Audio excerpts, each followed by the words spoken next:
দেখছেন রাতের সময়।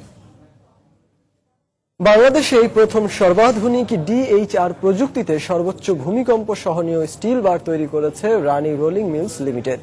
নতুন এই বার তৈরিতে RRM ব্যবহার করেছে যুক্তরাষ্ট্র, ভারত, জার্মানি, বেলজিয়াম ও ইতালির মেশিনারিজ। রাজধানীর জাতীয় প্রেস ক্লাবের VIP লাউঞ্জে এক অনুষ্ঠানে এ তথ্য জানানো হয়। অনুষ্ঠানে প্রধান অতিথি ছিলেন বুয়েটের প্রফেসর ডক্টর আহমেদ শরীফ। এছাড়া উপস্থিত ছিলেন RRM গ্রুপের চেয়ারম্যান সুমন চৌধুরী, ব্যবস্থাপনা পরিচালক সাইফুল ইসলাম শুভ চৌধুরী সহ অনেকে।